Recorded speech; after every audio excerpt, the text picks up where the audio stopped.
नमस्कार, आप देख रहे हैं उज्जैन आज और मैं हूं आपके साथ हर्षिता तोमर। आइए नजर डालते हैं आज की कुछ खास खबरों पर।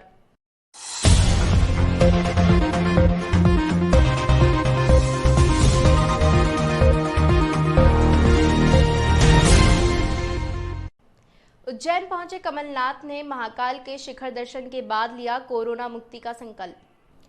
शनिवार को पूर्व मुख्यमंत्री कमलनाथ उज्जैन पहुंचे। उन्होंने बाबा महाकाल के शिखर दर्शन कर पूजा अर्चना की। इसके साथ ही वे कांग्रेस जनों से मिलकर उज्जैन और आसपास के जिलों में कोरोना की स्थिति पर चर्चा करेंगे। पूर्व मुख्यमंत्री ने शिखर दर्शन पूजन कर विश्व में कोरोना से निजात दिलाने की प्रार्थना बाबा महाकाल से की। मध्य प्रदेश से कोरोना संक्रमण खत्म हो, इसके लिए संकल्प लिया है।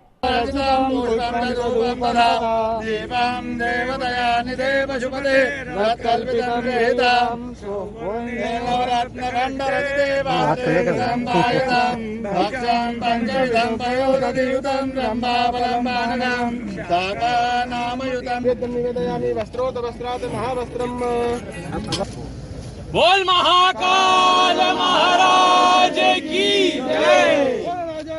बाबा महाकाल महाराज की। कोरोना की महामारी इससे मुक्त हुए, ये हमारा संकल्प लिया है मैंने। ये आज हमारे भविष्य के लिए सबसे बड़ी चुनौती है और महाकाल का आशीर्वाद पूरे प्रदेश को मिले, ये हमारी कामना है। पूर्व मुख्यमंत्री कमलनाथ के मास्क पहनने से ब्लैक फंगस होने की बात, भाजपा नेताओं को कोविड माफिया बताने की बात और प्रधानमंत्री नरेंद्र मोदी के पैसे लेने की बात पर मंत्री यादव ने किया पलटवार। कमलनाथ ने कहा मास्क पहनने से ब्लैक फंगस होता है। वहीं भाजपा को कोविड माफिया कहने पर मंत्री यादव ने पलटवार करते हुए कहा कि मैं नहीं जानता क्या कारण है उनका ऐसा कहने का, लेकिन जहां तक मैं समझता हूं मास्क पहनने का ही अभी सही समय है और कमलनाथ ने भी यह बात बिना मास्क पहने नहीं कही होगी। उन्हें वैज्ञानिक सलाह के बिना ऐसी बातें कर खुद की डिग्निटी नहीं घटाना चाहिए। मंत्री यादव ने कोविड माफिया व मोदी का फोटो खींचकर वैक्सीन के पैसे लेने पर कमलनाथ को जवाब देते हुए कहा कि प्रधानमंत्री ने तो उल्टा दुनिया भर में सस्ती दवाई टीका उपलब्ध करवाने का कार्य किया है। अलग अलग देश अपने अपने स्तर पर वैक्सीन लगा रहे हैं। ऐसे में कोई कांग्रेस का नेता या आपने बताया पूर्व मुख्यमंत्री ने ऐसा कहा है तो मुझे दया आती है उन पर। वे भी मुख्य पदों पर रह चुके हैं, उन्हें संभल कर बोलना चाहिए।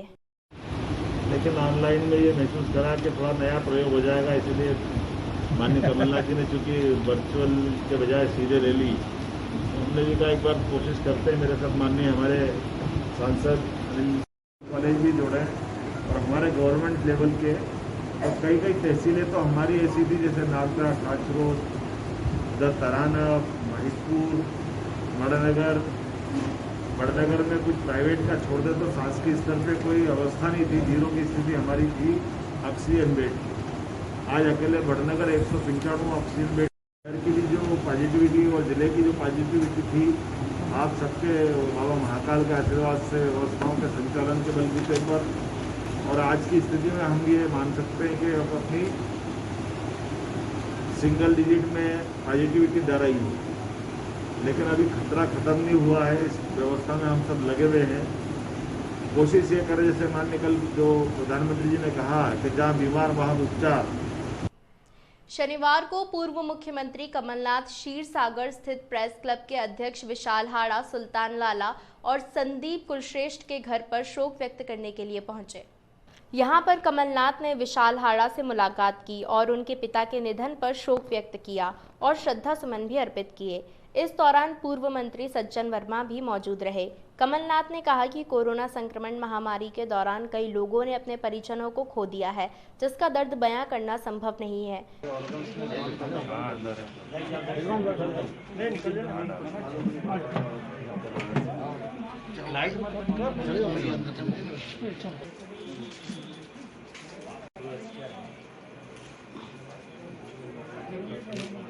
इसके अलावा भी कमलनाथ अन्य जनप्रतिनिधि और लोगों के घरों पर शोक व्यक्त करने पहुंचे हैं। वरिष्ठ कांग्रेस नेता एवं पूर्व मुख्यमंत्री कमलनाथ पूर्व पार्षद सुल्तान लाला के निधन पर उनके घर पर शोक संवेदना व्यक्त करने के लिए पहुंचे।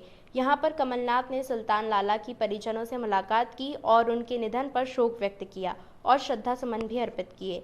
पूर्व मुख्यमंत्री कमलनाथ आज तक के सीनियर जर्नलिस्ट संदीप कुलश्रेष्ठ के निवास पर भी दुख प्रकट करने पहुंचे थे। दरअसल संदीप कुलश्रेष्ठ के छोटे भाई संजीव कुलश्रेष्ठ का कोरोना से जंग में लड़ते हुए हार गए। पूर्व मुख्यमंत्री कमलनाथ उनके निवास पर पहुंचकर उनके भाई के प्रति श्रद्धा सुमन अर्पित करते हुए संदीप कुलश्रेष्ठ से बातचीत की और उनको झंडा बांधते हुए कहा कि हर समय उनके साथ में कांग्रेस पार्टी खड़ी है, आप किसी भी प्रकार की चिंता ना करें। संदीप अभी आज तक भी देख रहा था डीडी और आज तक।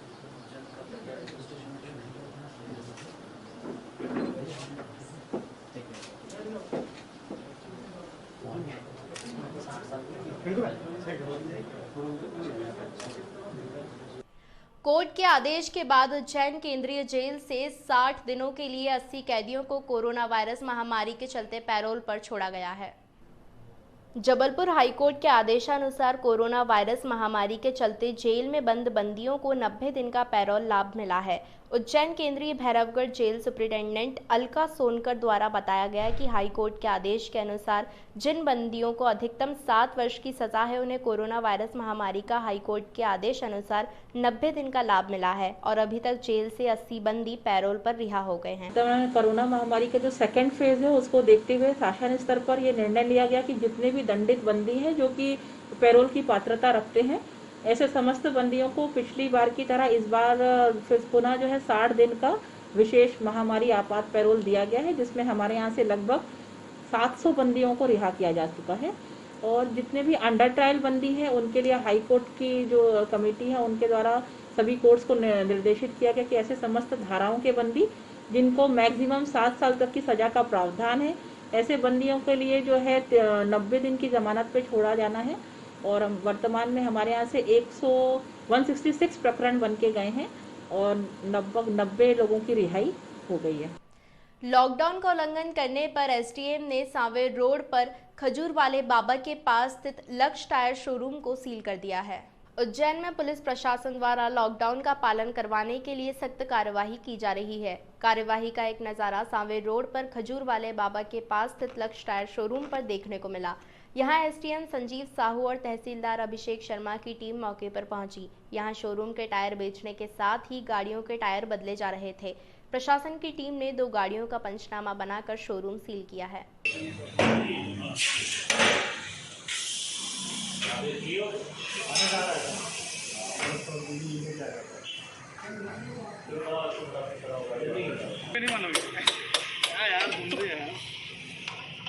मान लो कि हम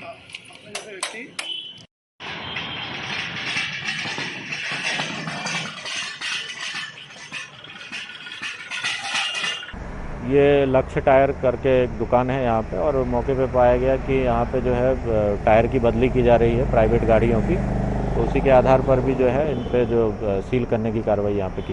अभी जब हम लोग घूम रहे थे तो एशियन पेंट एजेंसी है शांति प्लाजा में, वहाँ पे जो है वो मौके पे विक्रय करना देखा गया। तो जब तक हम पहुँचे तब तक दुकानदार जो है ताले वगैरह लेके चले गए थे। काफ़ी प्रयास के बाद भी वो नहीं आए, तो अंततः हमने फिर जो दुकान सील करने की कार्रवाई अपने स्तर से की है उसमें, और 188 की भी एफआईआर उसमें दर्ज की जाए। जल संरक्षण को ध्यान में रखते हुए तराना नगर के एकमात्र तालाब की सफाई के लिए एसडीएम और तहसीलदार ने अभियान की शुरुआत की है।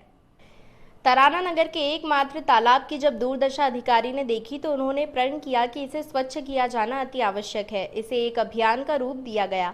अनुविभागीय अधिकारी एकता जायसवाल, तहसीलदार डी.के. वर्मा, तहसीलदार सोनम भगत, थाना प्रभारी रोहित पटेल, उपयंत्री राहुल जैन, वरिष्ठ कवि सुनील गाइड, महेश ठाकुर, पत्रकार गण अशोक वक्त, सुभाष जोशी, सुनील यादव, अर्पित बोड़ाना, सैयद नियामत अली, इमरान के साथ अन्य लोग भी तराना नगर के तालाब स्वच्छता अभियान में उपस्थित थे।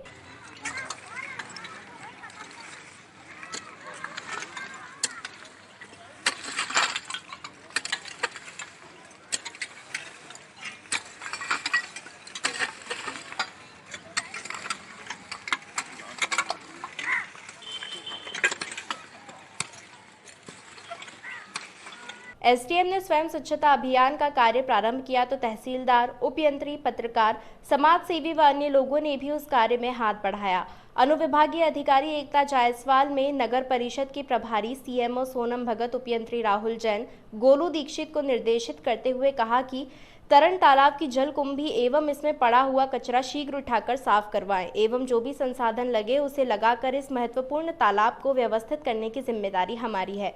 अन्य लोगों ने भी स्वच्छता अभियान के कार्य में अपना योगदान देना प्रारंभ किया। एसडीएम ने आसपास के लोगों से अपील की है कि इसे स्वच्छ रखने में आपकी महत्वपूर्ण भूमिका है और इसे आपको जिम्मेदारी में निभाना है। तराना में एक तालाब है, उसमें जलकुंभी की पिछली बार भी समस्या रही है, इस बार भी है, क्योंकि 1 महीने से कोरोना का बहुत ज़्यादा प्रकोप था तो हम ध्यान नहीं दे पा रहे थे। बारिश नज़दीक है इसलिए हमने अब थोड़ा सा कोरोना का कम हुआ है हमारे, हम ध्यान दे रहे हैं, सोच रहे हैं कि सफाई करवा दे जलकुंभी को। हाँ, ये अभियान अभी लगातार जारी रहेगा। आज इसकी शुरुआत कर दी है औपचारिक रूप से। प्रतिदिन शाम को 5 बजे से 7 बजे तक 2 घंटा में इसके पास। वक्त तो चला है ब्रेक का, मिलते हैं ब्रेक के बाद। Kadambini children's academy CBSE affiliated hi-tech education centre. यहाँ स्टूडेंट्स के लिए है ऑडियो वीडियो टेक्निक से युक्त smart classes, remedial classes for weak students with best faculty. यहाँ 9th onwards optional subjects IT and retail है। यहाँ है rich library, chemistry lab, bio lab, physics lab और कंप्यूटर लैब भी। Different houses and co-scholastic activity भी। इसके अलावा yoga classes, karate classes, music classes, dance classes, art classes, special play area, साथ ही sports facility भी। विद्यार्थियों के आवागमन के लिए वाहन सुविधा भी है। यानी बच्चों के संपूर्ण विकास के लिए एक ही नाम, कादम्बनी चिल्ड्रंस एकेडमी, इंदिरानगर, उज्जैन। अप्रैल 2020 में भी शहरवासियों से सिटी चैनल के माध्यम से कोरोना से लड़ने के लिए अपील की गई थी कि घर पर रहें, मास्क व सैनिटाइजर का उपयोग करें, सोशल डिस्टेंसिंग का पालन करें। इस बार भी इन सब बातों का ध्यान रखें, जरूरी हो तभी घरों से बाहर निकलें। संकट के ये दिन भी बीत जाएंगे। उज्जैन पहुंचे कमलनाथ ने प्रदेश सरकार पर लगाए गंभीर आरोप। बीजेपी के नेताओं को कहा कोविड माफिया। मध्य प्रदेश के पूर्व मुख्यमंत्री कमलनाथ आज उज्जैन पहुंचे। करीब 1 बजे सर्किट हाउस पहुंचे कमलनाथ पहले महाकाल मंदिर पहुंचे, जहां उन्होंने बाबा महाकाल के महाकाल मंदिर के बाहर से शिखर दर्शन करने के बाद उन्होंने मीडिया से चर्चा की और कहा कि देश प्रदेश में कोरोना से निजात मिले, इसको लेकर आज भगवान महाकाल से प्रार्थना की है। पूजन के बाद कमलनाथ दिवंगत कांग्रेस नेता के घर शोक व्यक्त करने पहुंचे। इसके बाद कमलनाथ कांग्रेस प्रवक्ता नूरी खां के घर पहुंचे। इसके बाद सर्किट हाउस पर नूरी कमलनाथ ने मीडिया को संबोधित किया और सीएम शिवराज सहित अधिकारियों को भी आड़े हाथों लेते हुए उन्हें धमकी डाली और कांग्रेस नेताओं पर प्रकरण दर्ज करने की बात को लेकर कहा और अधिकारियों को चेतावनी दी कि कल के बाद परसों आता है। मैं प्रशासन से कहना चाहता हूं, आप अपना भविष्य भी सुरक्षित रखिएगा। ये कहेंगे मैं धमकी दे रहा हूं, मैं धमकी नहीं दे रहा हूं, बल्कि मैं भी चाहता हूं कि इनका भविष्य सुरक्षित रहे। प्रदेश सरकार कोविड के आंकड़े छुपा रही है। ये प्रदेश, देश और विश्व को गुमराह करने का प्रयास है। आज मैं महाकाल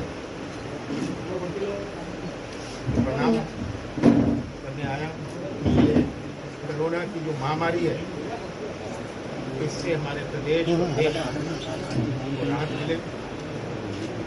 ये महामारी जिम्मेदारी पर जाने की इस समय आवश्यकता नहीं है,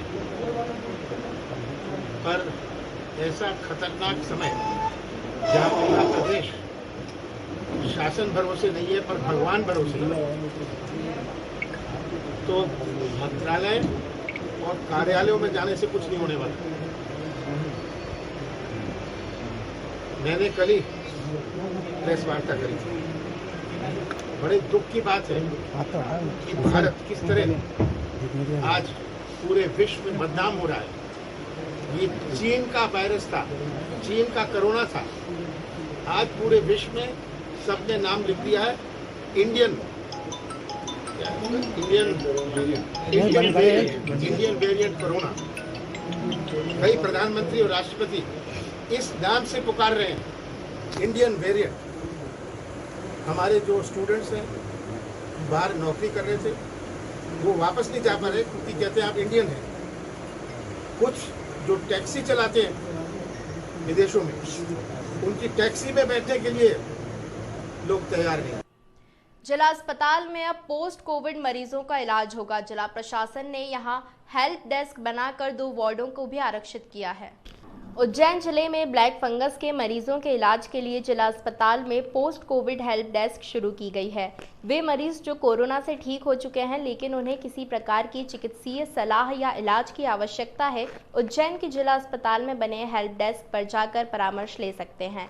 जिला अस्पताल की ओपीडी में मेडिसिन, दंत, ENT, आंखों एवं साइकोलॉजिकल रोगों से ग्रसित मरीजों के लिए मेडिकल स्टाफ मौजूद रहेगा, जो मरीजों का परीक्षण करने के बाद उन्हें उचित चिकित्सीय सलाह देगा। जिला अस्पताल में पोस्ट कोविड मरीजों के लिए 2 वार्ड भी आरक्षित किए गए हैं, जहां मरीज को भर्ती कर इलाज किया जाएगा एवं आवश्यक होने पर ऑपरेशन भी किया जाएगा। उज्जैन जिले के मुख्य चिकित्सा अधिकारी डॉक्टर महावीर खंडेलवाल ने बताया कि फिलहाल उज्जैन के अलग अलग अस्पतालों में उज्जैन संभाग सहित धार, झाबुआ, अलीराजपुर जिले के ब्लैक फंगस से ग्रसित लगभग 55 से 60 मरीज इलाजरत हैं और अभी तक इस बीमारी के 20 ऑपरेशन किए जा चुके हैं। हालांकि उन्होंने ब्लैक फंगस के कारण किसी भी मरीज की मौत होने की पुष्टि नहीं की है।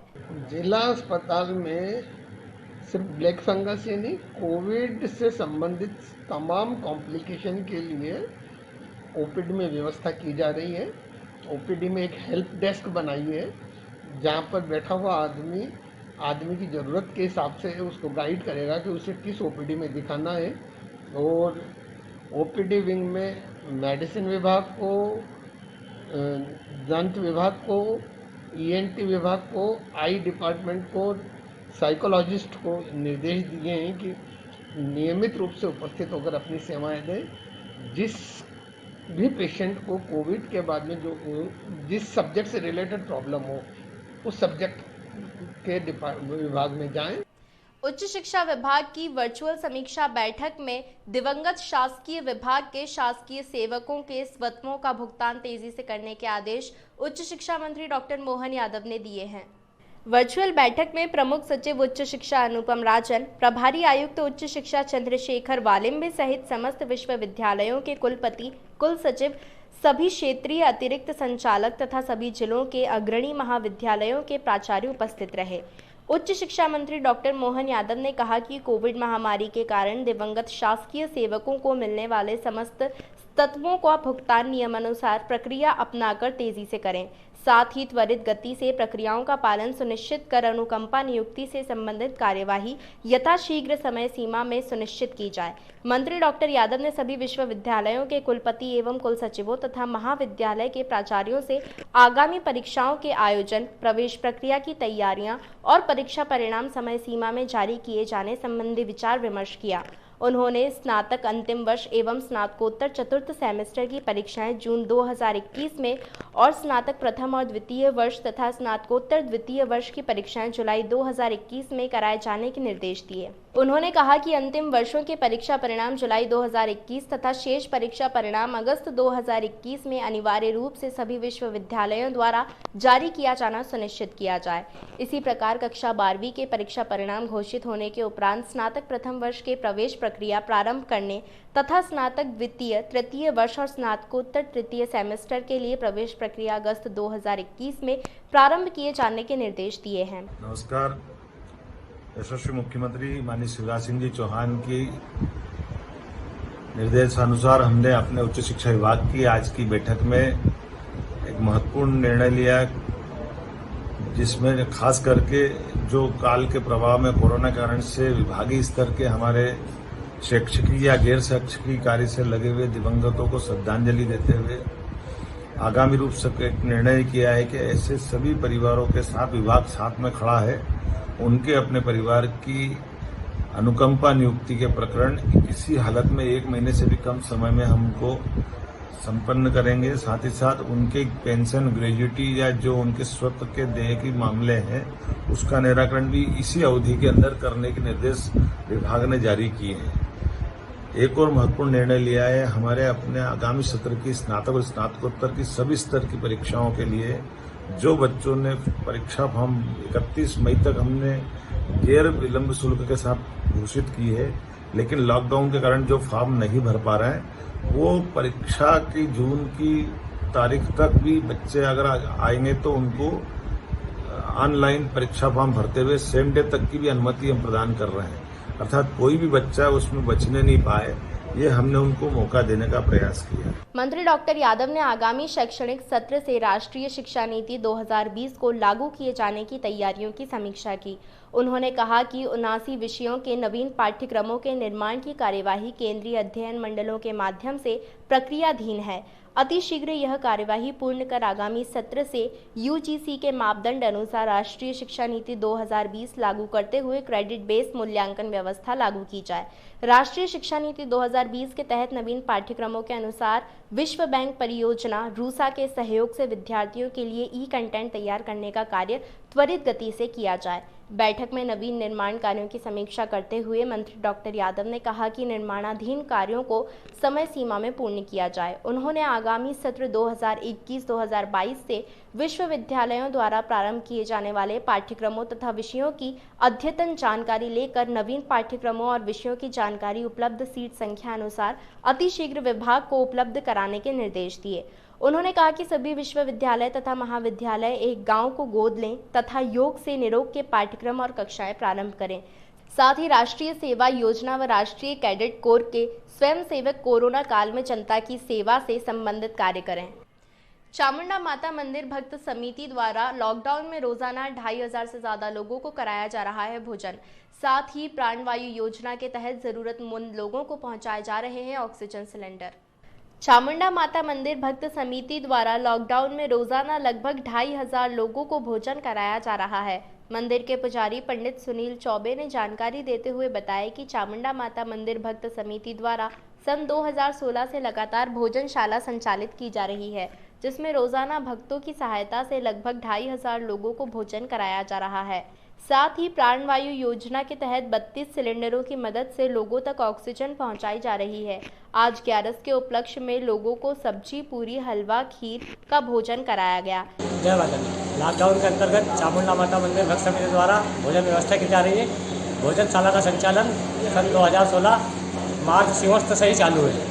समय समय पर देखते भोजनशाला द्वारा भोजन पैकेट का वितरण बढ़ाया जाता है। अभी लॉकडाउन को देखते हुए भोजनशाला से सुबह 2000 आदमी और शाम को 500 आदमियों को भोजन वितरण किया जाता है। वहीं वी केयर संस्था के सदस्यों द्वारा विगत कई वर्षों से जरूरतमंद लोगों के लिए भोजन सामग्री व भोजन के पैकेट वितरण किया जा रहा है। लॉकडाउन में ऑनलाइन सेवा द्वारा लोगों तक भोजन के पैकेट व राशन सामग्री पहुंचाई जा रही है। आज वी केयर संस्था के सदस्यों द्वारा चिमनगंज मंडी स्थित झुग्गी झोपड़ी में बच्चों को ठंडे पेय पदार्थ का वितरण किया गया। साथ ही लोगों को राशन की किट का वितरण भी किया गया। पूर्व मुख्यमंत्री कमलनाथ पहुंचे कांग्रेस प्रवक्ता नूरी खां के घर। कांग्रेस के वरिष्ठ नेता भी नूरी के घर पर मौजूद थे। आपको बता दें, नूरी पर विगत कुछ दिनों में कई धाराओं में अलग अलग मामलों में एफआईआर दर्ज हो चुकी है, जिसमें से 2 मामले मुख्य हैं। नूरी ने विगत दिनों अस्पतालों में बिगड़ती व्यवस्थाओं पर अस्पताल पहुंचकर व निजी ऑक्सीजन प्लांट जिसे शासन ने अपने अंडर में रखा है उसको लेकर कई तरह के आरोप सरकार पर लगाए थे। वहीं एक मामले में नूरी पर धारा 144 के उल्लंघन के मामले में सीधे जेल भेजा गया था। दरअसल नूरी विगत दिनों उज्जैन पहुंचे स्वास्थ्य मंत्री प्रभुराम चौधरी के पास कई मुद्दों पर आवेदन देने फूल लेकर गई थी, जहां नूरी की तीखी बहस हुई थी सीएसपी से और मामले में नूरी को जेल भेजा गया था। ठीक इसके बाद सीएम शिवराज सिंह के आगमन पर नूरी को बिना जमानत के छोड़ने की मांग कांग्रेस ने रखी थी, जिसके बाद देर शाम नूरी को जमानत पर छोड़ दिया गया था। आज पूर्व मुख्यमंत्री कमलनाथ नूरी के घर पहुंचे हैं। सूत्रों की माने तो नूरी को जल्द ही कोई बड़ी जिम्मेवारी कांग्रेस देने वाली है। नूरी खान ने चर्चा में बताया कि उन्होंने कमलनाथ को कोरोना की वस्तु स्थिति से अवगत कराया और उनको हनुमान जी की मूर्ति भी भेंट की। देखिए, मेरे जैसी एक साधारण सी और छोटी सी कार्यकर्ता के लिए ये बहुत अपने आप में बहुत बड़ी बात है कि मैं लड़ी, मैं सत्य के लिए लड़ी, मैं आम जनता के इलाज के लिए लड़ी, ऑक्सीजन के लिए लड़ी, लेकिन हर बार प्रशासन ने मुझ पर कार्यवाही करते हुए मुझे कभी थाने और कभी जेल भेजने का काम किया। आज आदरणीय पूर्व मुख्यमंत्री श्री कमलनाथ जी मेरे निवास पर पहुंचे और उन्होंने मुझे बधाई दी। ये मेरे लिए अपने आप में एक बहुत ही बड़े सम्मान की बात है कि मेरे जैसे कार्यकर्ता की आवाज़ मिलाने के लिए स्वयं पूर्व मुख्यमंत्री श्री कमलनाथ जी उज्जैन पधारे और मेरे निवास पर आए। ये जो मेरा हौसला वर्धन आदरणीय कमलनाथ जी द्वारा किया गया है, इससे पूरे मध्य प्रदेश में पुलिस प्रशासन और बीजेपी सरकार को ये कह दिया है स्पष्ट तरीके से श्री कमलनाथ जी ने कि वो एक छोटे से छोटे कार्यकर्ता, कांग्रेसी कार्यकर्ता की लड़ाई में साथ में खड़े हैं और इस तरह की ज्यादती और जुल्म बर्दाश्त नहीं किया जाए। पूर्व प्रधानमंत्री राजीव गांधी की पुण्यतिथि यानी आतंकवाद विरोध दिवस पर पुलिसकर्मियों को शपथ दिलाई गई है। पूर्व प्रधानमंत्री राजीव गांधी की आतंकवादियों ने 21 मई के दिन बम विस्फोट में हत्या कर दी थी। तभी से 21 मई को आतंकवाद विरोध दिवस के रूप में मनाया जाता है। आतंकवाद विरोध दिवस पर शुक्रवार को एएसपी अमरेंद्र सिंह ने गुदरी चौराहे पर पुलिसकर्मियों को शपथ दिलवाई। एएसपी सिंह ने बताया कि प्रतिवर्ष 21 मई को आतंकवाद विरोधी दिवस के रूप में मनाया जाता है। इस साल लॉकडाउन के कारण ड्यूटी पर तैनात पुलिसकर्मियों व अधिकारियों को गुदरी चौराहे पर ही शपथ दिलवाई गई।